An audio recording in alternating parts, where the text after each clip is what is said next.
இந்த இப்போ வந்து தோணுன்னா உங்களுக்கு ஒரு ஐடியா இருக்கு இல்லையா? அதை வந்து இன்னும் கொஞ்சம் விளக்கமாக சொல்லலாம், கொஞ்சம் பிரோஜனமாக இருக்கும். உங்களுக்கு சுற்றி இருக்கிறவங்க நீங்கள் தொழுநோய் பாதித்தவங்களை பார்த்துருக்கீங்க? தொழுநோய் பாதித்த நபரை பார்க்க வேற என்ன ஐடியா இருக்கு? அது தொழுநோய் வெள்ளம் தொழுநோய் பாதித்த நபர் வந்து நம்ம அந்த காலத்துல கொஞ்சம் பட்ட நடிச்சிருப்பாங்க இல்லையா? கை வரல் இல்லாமல் இருக்காங்க இல்லையா?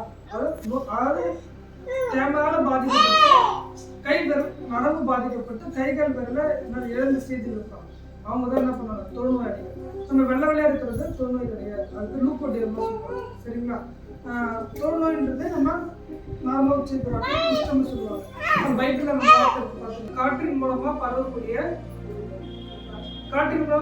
மற்றவை சில பார்த்தீங்கன்னா இந்த ஏப்ரல் மாதத்தில் ஏப்ரல் மே ஜூனில் சின்ன மீன் சொல்லுவாங்க, அதை சொல்லலாம். கொரோனா சொல்லலாம், டிவி சொல்லலாம், கண்கள் இதெல்லாம் வந்து காற்றின் மூலமாக பரவக்கூடிய அதில் வந்து இன்னும் வந்து காற்றின் மூலமாக பரவக்கூடிய தொழுநோயால் பாதிக்கப்பட்ட ஒரு நபர் வந்து சிகிச்சை எடுத்து போறாங்க இல்லையா? அவங்க நம்ம நார்மலாக இல்லாமல் ஒரு கிருமி பாதிக்கப்பட்டு ஒரு நிறமா அதிகரிக்கோ நிறம் மங்கியோ நம்ம நிறத்தை விட வித்தியாசமா இருக்கிறது டேமர். சரிங்களா? இது காற்று மூலமா பரவக்கூடியதுன்னு சொல்லிட்டேன். தொழுநோயால் பாதிக்கப்பட்ட ஒரு நபர் பொதுவாகவே தொற்றுநோய் எல்லாமே தான். தொற்றுநோய் பாதிக்கப்பட்ட ஒரு நபரால ஏதோ ஒரு பெரிய ஒரு